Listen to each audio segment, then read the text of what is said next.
자, 저희 방송을 사랑해 주신다고 얘기하는 삼성 액티브 자산운용의 남은영 팀장님을 그러면 한번 모시고 한국의 코리아 밸류업, 코리아 디스카운트를 해결하는 밸류업 이야기를 좀 나눠보도록 하겠습니다. 팀장님 어서 오십시오. 네, 안녕하세요. 네, 반갑습니다.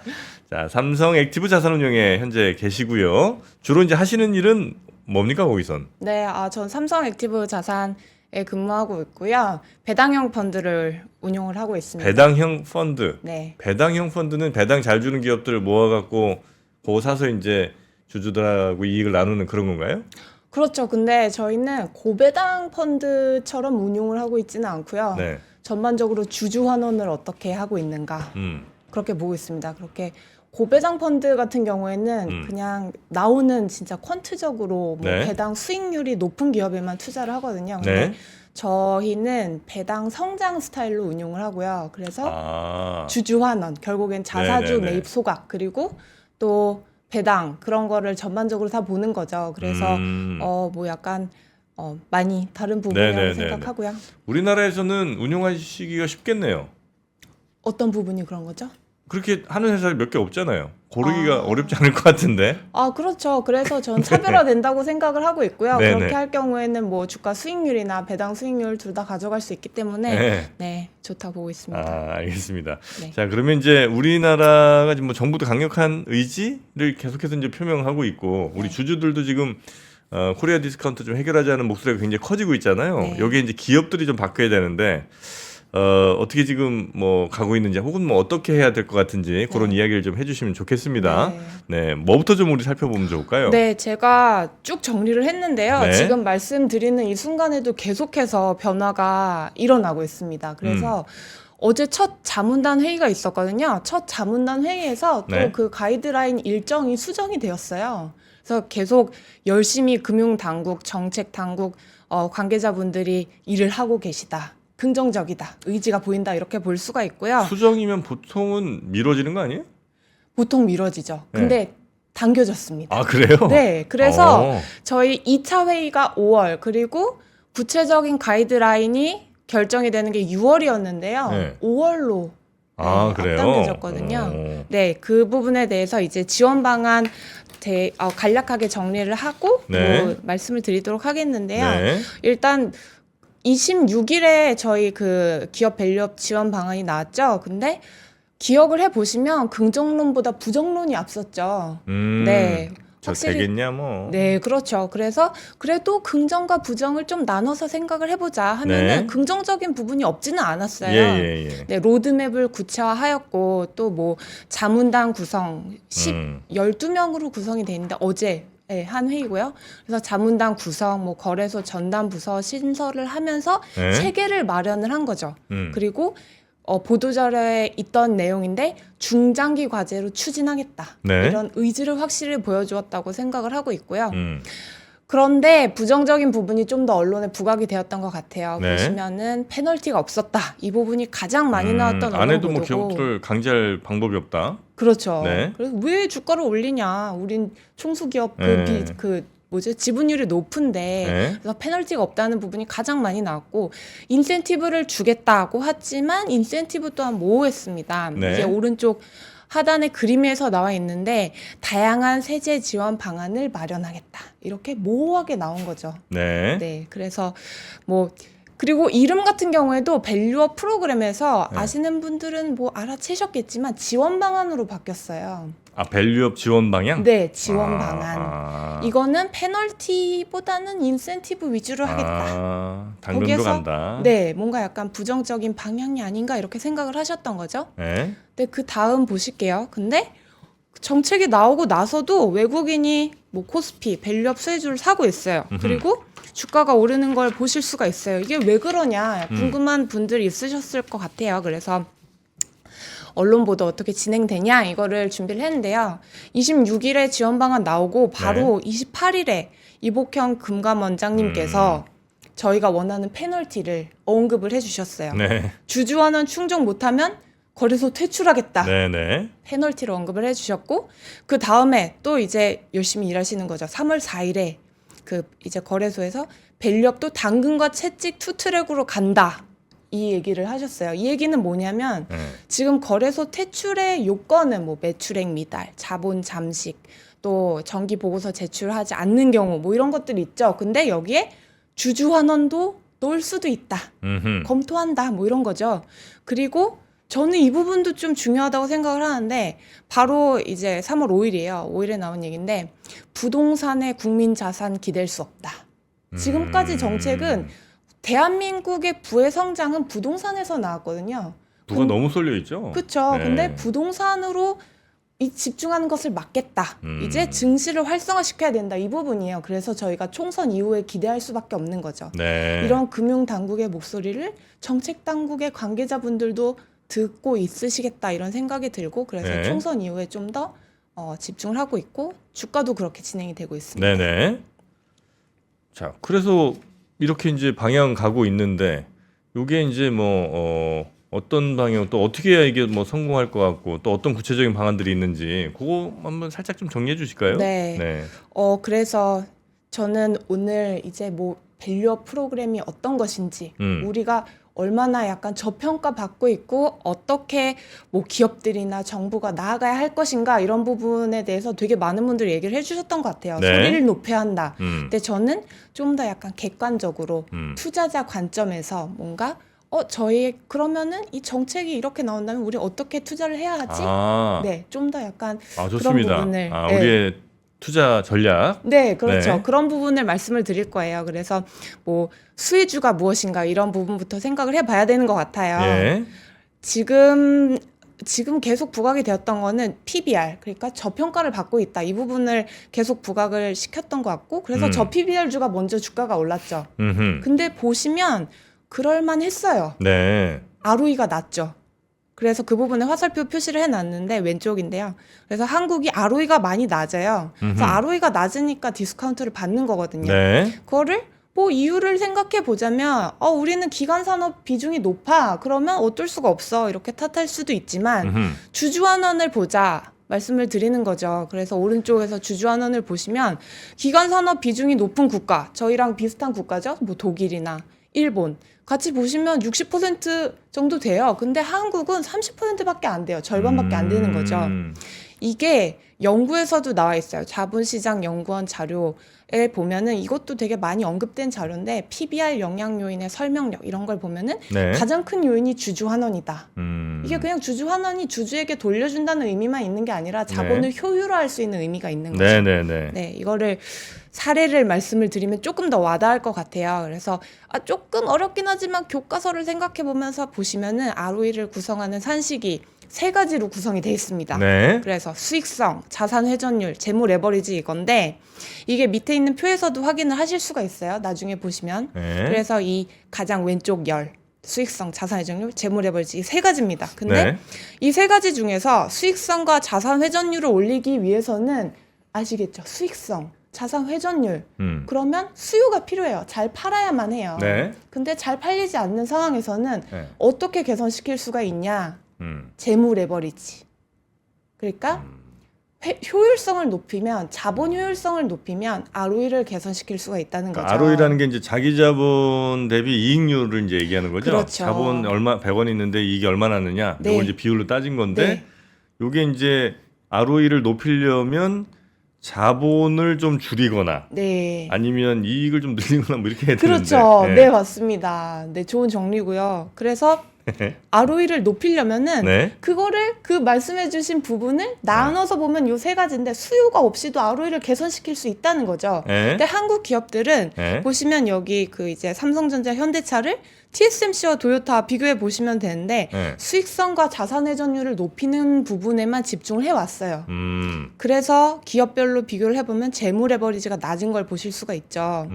그래서 업황이 좋은 상황에서는 도요타, 현대차를 보면은 뭐 22년만, 23년만 봤을 때는 ROE가 뭐 비슷한 수준이에요. 현대차 네. 굉장히 좋은 기업이거든요. 네, 네, 그래서 네. 22년 굉장히 뭐 비슷한 부분이었지만 이걸 5년 ROE로 보면은 낮다. ROE가 낮다. 근데 이것의 차이는 어디서 오냐? 자산 회전율 굉장히 뭐 현대차가 더 좋았죠. 경영을 잘 해왔고 수익성도 비슷했어요. 근데 재무 레버리지의 차이가 나서 네. 5년을 비교해 보면은 ROE가 낮은 상황이다, 뭐 낮다 이렇게 볼 수가 있고. 재무 레버리지는 뭐예요?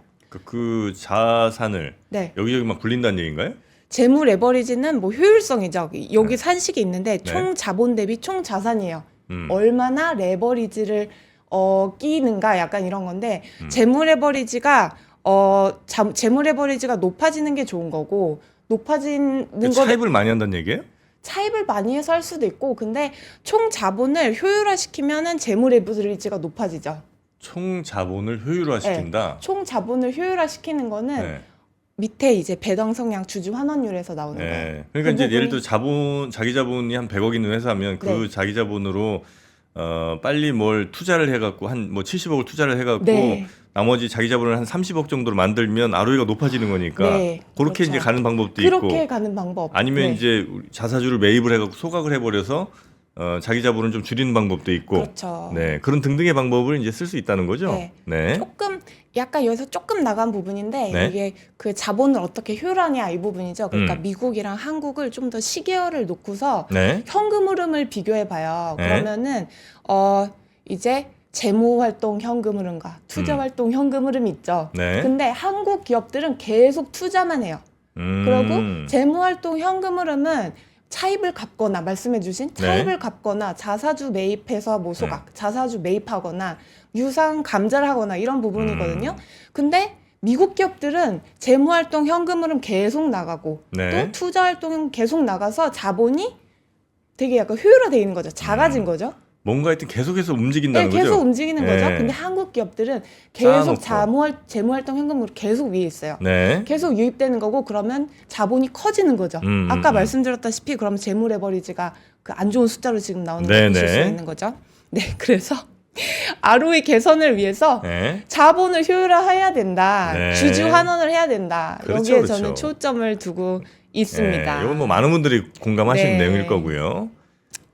그래서 이제 뭐 세제 개편 같은 뭐 그런 당근이 이제 우리 정부가 좀 추진하고 있는 거기도 하고 또 뭐 일본 같은 사례를 보면 확실히 이제 우리도 약간 좀 비슷하게 가는 것도 있고 조금 달리 가는 것도 있는 것 같은데 네. 한국, 일본 약간만 좀 비교해 주신다면 어떤 차이가 좀 있을까요? 네, 한국, 일본 비교는 좀 이따 하실래요? 일본은 좀 중요한 부분인 것 같아요. 그래서 네. 제가 약간 그 차트나 아니면 정책 비교를 제가 준비를 해왔거든요. 네. 그 부분 조금 더 자세하게 말씀을 드릴게요. 조금 더 시간이 없을 것 같은데. 아, 그럴까요? 네. 그러면은 필요한 부분만 말씀을 드릴게요. 네. 코스피 저는 이제 잘 진행이 된다면 지원 방향 진행이 잘 된다면 네. 3천 갈 수 있다. 이렇게 생각을 하고 있어요. 아, 그래서 그래요? 거기에서 필요한 거는 무엇인가? 네. 뭐 이제 배당 관련 세제 개편, 네. 자사주 소각비용 공제 이런 상속세 개편 이런 진짜 구체적인 인센티브가 필요하다는 거죠. 음흠. 근데 긍정적인 거는 언론 보도 보면은 계속 뭐 7월을 기한으로 인센티브 개념의 세제 지원책을 준비하고 있다. 근데 저희는 이제 이게 4월 총선 종료 이후에 뭐 기대를 할 수가 있는 거죠. 네. 그래서 배당 소득세율 같은 경우에 저희 이제 종합소득세 감안하면 40에서 50%까지 받고 있거든요. 음흠. 근데 뭐 영국, 홍콩, 싱가포르처럼 배당과세 0%를 제가 기대를 하는 건 아니에요. 하지만 분리과세가 필요하다. 그리고 이게 필요한 부분인데 할 수 없는 것도 아니다. 왜냐하면 저희가 가본 길이거든요. 네. 예전에 이제 초이노믹스 최경환 부총리께서 실시를 했던 적이 있어요. 그래서 2014년에 실시를 했었는데 네. 3년밖에 추진이 되지 않았던 거죠. 이번에는 중장기적으로 가야 된다고 보고 있습니다. 네. 그래서 일본 사례 물어보신 것 네. 신속하게 말씀을 드릴게요. 중요한 부분이라서 저희는 지금 어느 증시가 어느 지점에 와 있냐 그리고 거기에서 얼마나 뭐 이제 어느 지점에 와 있냐 이 부분 말씀을 드릴게요. 그래서 지금 현재는 일본의 22년 7월 단계 낮음을 논의하고 대책을 논의하는 단계에 와 있어요. 1번입니다. 22년 7월에 일본은 지금 우리가 했던 논의들을 하고 있고 네, 그렇죠. 우리가 지금 22년 7월 일본의 22년 7월과 비슷한 상황에 놓여 있다는 거군요. 그렇습니다. 네. 이 다음에서 저희 이제 지수도 보여드릴 건데 7월과 1월에 어느 중간에 와 있는 거죠. 23년 1월. 1번과 2번의 중간에 와 있는 거예요. 그래서 22년 7월에서 23년 1월로 넘어가고 있어요. 23년 1월에 일본은 구체적인 방안을 냈어요. 네. 이런 증진 방안, 상장 폐지 이런 것들을 얘기를 했고 이제 하반기에는 일본처럼 정부가 이제 뭐 거래소에서 뭐 금융위에서 개선 요구를 하는 그런 부분이 있을 거고 이제 기업들도 정책을 발표를 할 거고 네. 그리고 이제 밸류업 지수 발표가 있을 겁니다. 음흠. 주가는 어느쯤에 와 있는 걸까? 제일 중요한 부분이죠. 네. 그래서 저는 더 갈 수 있다고 보고 있습니다. 아까 말씀을 드렸죠? 그 1번과 2번 말씀을 드렸는데요. 그러면 저희는 이게 마우스가 보이네요. 마우스가 저희는 지금 뭐 1번과 2번에 이쯤 와 있는 겁니다, 이제. 이제 이쯤 와 있는 거죠. 그래서 상승이 이제 진행되고 있는데 구체적인 사례가 나오는 걸 보면서 이 진행이 되는 걸 보면서 더 갈 수가 있는 거예요. 그래서 지금 조정받을 이유는 없다고 보고 있는 거고 이 네. 세 가지 지금 이제 세 가지가 어떤 걸 비교해 놓은 거냐 보여드리면은 이제 니케이 지수 일본 은행 업종 그리고 JPX 프라임 150 지수의 절대 수익률을 점검을 한 거거든요. 네. 근데 왜 은행 업종을 말씀드렸냐 보면은 은행 업종은 거래소 정책에 동참하여서 적극적으로 개선 계획을 발표하고 주주환원을 실시한 업종이에요. 그래서 이 정말 그 밸류업 수혜주의 부분집합이죠. 네. 대표하는 부분집합인데 이 은행업종 주가 변동을 통해서 앞으로 이 정책 수혜주가 어떻게 될 수 있냐 이걸 점검을 해볼 수가 있단 말이죠. 근데 그거는 네. 일본의 상황과 이제 우리 상황을 이제 비교를 해주셨잖아요. 그 네. 시기 정도 같은 것도. 근데 두 가지가 좀 걸리는 것 같은데 하나는 일본이 이제 실행을 한 거죠, 그죠? 네. 근데 이제 우리도 과연 일본처럼 그렇게 강력하게 갈 수 있느냐의 문제가 하나 이제 있는 것 그렇죠. 같고, 그건 아직 네. 의심의 영역이 좀 네. 있는 거고요. 또 하나는 일본은 이제 중국과의 그 연결성이 굉장히 적은, 우리에 비해서 상당히 적은 편이잖아요. 네. 그래서 미국이 막 증시가 뜨거나 혹은 이제 전 세계 쭉 증시 갈 때 이제 일본은 비교적 가볍게 더 뛰어갈 수 있는 반면에 우리는 이제 중국이라는 지금 이제 영 못 달리는 그 큰 아저씨 옆에서 이제 꽤 많이 연계가 좀 돼 있잖아요. 네. 우리의 수출이라든지 뭐 많은 것들이. 그럼 이제 그랬을 때 일본이 조금 더 가볍게 뛸 수 있는 그 상황과 우리가 중국에 묶여서 못 뛰는 이것도 만약에 비교를 한다면 일본만큼 갈 수 있을 것이냐는 그 약간 의심이 좀 들긴 합니다. 네. 그 두 부분이 저는 해결이 됐다고 보는 됐어요? 거죠. 네. 그러니까 이게 되게 많이 뭐 좀 이거 총선용 아니냐 이런 반응이 굉장히 많으셨죠. 많이 들으셨을 것 같아요. 이 정책 총선용 아니야? 총선 끝나면 끝나는 거 아니야? 이렇게 네? 얘기를 하셨는데 총선용이 맞죠. 총선용이 맞아요. 근데 총선용이 맞는데 원래 부동산 정책도 그렇고 네. 총선으로 구체화된 정책이에요. 그러니까. 네. 근데 사실 일본은 2014년부터 뭐 스튜어십 코드가 진행이 돼서 뭐 기시다 정부부터 뭐 이런 얘기를 하는데 우리나라도 저도 여기에서 계속 뭐 운용을 하면서 보면은 한 5, 6년 전부터 스튜어드십 코드가 뭐 연금을 통해서 진행이 되고 주주행동주의 22년 말부터 진행이 됐어요. 뭐 SM이나 은행 업종을 통해서. 그래서 저희도 5년, 6년 전부터 진행이 되어 왔는데 총선이 이제 총선을 앞두고 정책이 구체화된 거예요. 정책이 구체화되면은 좋은 거죠. 그래서 네네네네. 저희 부동산 사례에서도 보셨겠지만 이렇게 정책이 구체화됐을 경우에는 부동산 뭐 가격에 변화가 없나요? 총선이 끝났다고 해서 가격에 변화가 있어요. 정책이 구체화되면은. 그래서 네네네. 인센티브가 구체적으로 나오는 게 중요하다는 거죠. 그리고 두 번째는 네. 그래서 중국의 수출 비중이 굉장히 높았죠. 근데 체질이 변화하고 있어요. 우리나라? 네, 그래서 수출 비중이 굉장히 낮아졌고 그런데 24년이 어떤 해이냐? 24년은 코스피 지금 추정치긴 하지만 코스피 영업이익률이 전년 대비 50% 상승하는 해예요. 그래요? 네. 23년 대비? 네, 23년 대비 그렇게 퀀트에서는 추정치는 이제 발표가 되고 있어요. 많이 저는 그래도 이제 반도체 업종 반등이 나오고 있기 때문에 많이 네네네. 진행이 될 거라고 보고 있는데 네. 일본 같은 경우에도 여기 그 잠시만 이제 그 저기 지수 보고 넘어가시면은 네. 조정을 중간에 받았어요. 3번에 이제 정책 이제 구체하고 나서 조정을 받았는데 다음에 또 이제 외국인이 들어오면서 24년 초에 지금 계속 신고가를 쓰고 있죠. 네. 이게 어떤 부분이냐고 하면은 우리나라만 그런 게 아니라 이제 정책이 발표되고 나면 끝났다 이러면서 조정을 받죠. 근데 엔저가 진행이 되면서 일본의 수출 기업들이 굉장히 좋았어요. 네. 수출 기업들이 돈을 많이 벌었고 그 돈을 토대로 주주 환원을 한 거죠. 음. 우리가 이제 계획했던 바대로 24년 초에 주주 환원을 하면서 한 번 더 외국인 수급이 올라면서 주가가 뛰었다. 근데 코스피 같은 경우에도 24년에 이제 돈을 법니다. 그 돈을 번 걸 토대로 25년 초에 주주 환원을 한다. 그러면은 이거는 25년 초까지 상승 가능한 부분이다. 그렇게 만약에 보고 계신다. 기업들이 따라온다면, 네. 인센티브가 뭐 주어진다면 네, 그렇게 네, 네, 보였습니다. 좋습니다. 그러면 어떤 투자 전략을 우리가 세우는 게 개인들에게는 좀 유리한 네. 전략일지 그거 좀 해주시겠습니까? 네. 이 부분이 가장 중요한데요. 네네. 그래서 마지막으로 준비를 했죠. 저희는 현재 ROE가 좋은 기업이 아니라 네. ROE가 좋아질 기업에 좋아질 투자해야 기업. 됩니다. 어디입니까? 좋아질 기업 어디인지 말씀을 드려야 되죠. 네. 네.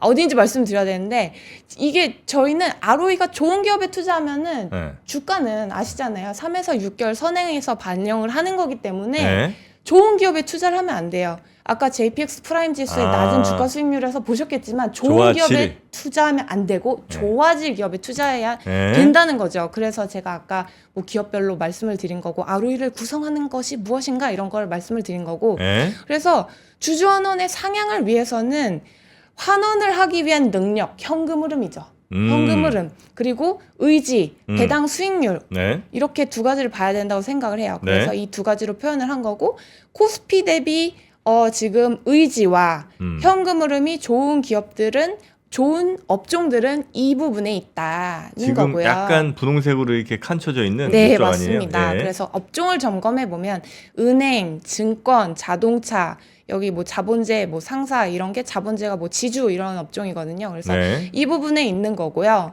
그래서 은행 업종에 많이 투자를 하고 있으시죠. 그런데 저는 좀 더 약간 현재 진행형이기 때문에 이게 인센티브가 진행되면서 기업들의 주주 환원 의지가 상향될 수 있는 환경이 조성이 된다면은 네네. 은행처럼 그래서 화살표로 표시를 해놓은 거예요. 네. 은행처럼 현금 흐름과 배당 수익률이 상향될 수 있는 종목 업종에 투자해야 된다. 이 부분을 말씀을 드리고요. 그래서 질문을 하셨죠. 그래서 뭐니? 그래서 우리 어디에 투자해야 되냐?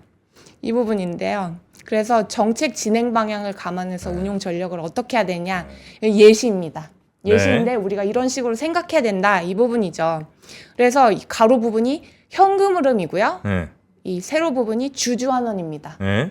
그래서 지금 상황에서는 우수한 기업에만 투자해야 되니 아니면 개선 전망한 기업까지 우리가 넓혀야 되니 이렇게 생각을 하시면 돼요. 그래서 정부 정책이 진행된다면 개선 전망되는 기업까지 종목군을 넓히면 된다는 거죠.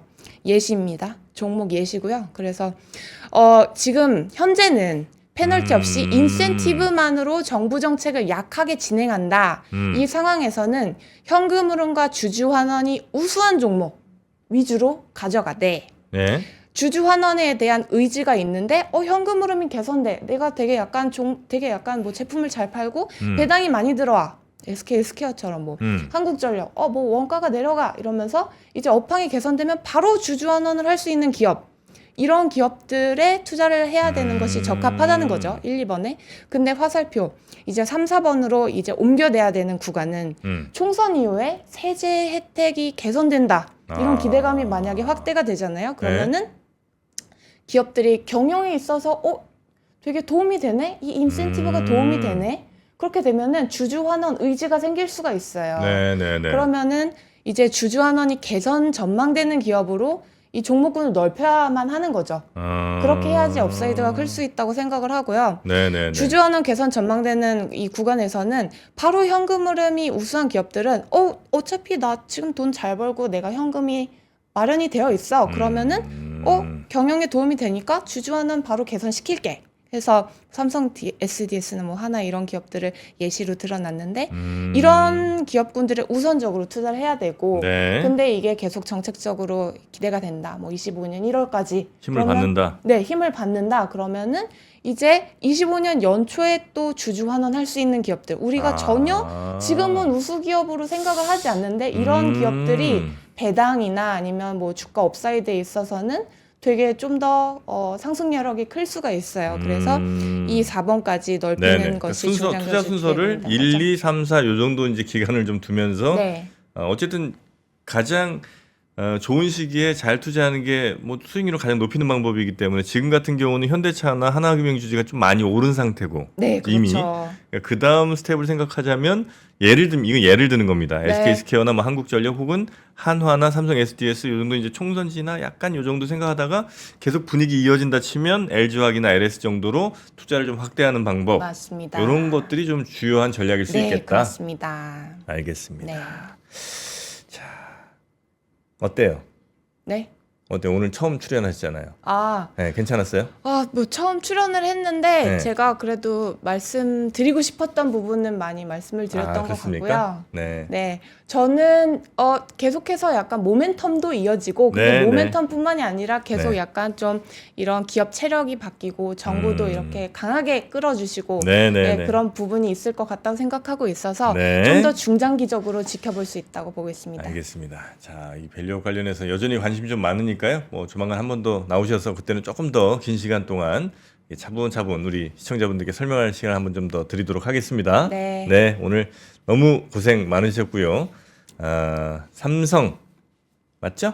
삼성 액티브 자산운용. 삼성 액티브 자산운용 남은영 팀장님과 함께했습니다. 네. 팀장님 다음에 또 봬요. 네, 감사합니다. 고맙습니다. 수고하셨습니다. 네. 장 시작 전부터 종료까지 쏟아지는 수많은 뉴스와 정보들. 이 중에서 어떤 것이 투자에 정말 도움이 되는 정보일까요? 3프로의 증시 셔터맨 박근영 마스터가 직접 정보를 선별하고 투자의 힌트를 드립니다. 시간도 아끼고 투자 아이디어도 얻는 시간, 박근영 부장의 마켓 힌트와 함께 하세요. 자세한 사항은 3프로 TV 앱과 홈페이지를 확인하세요.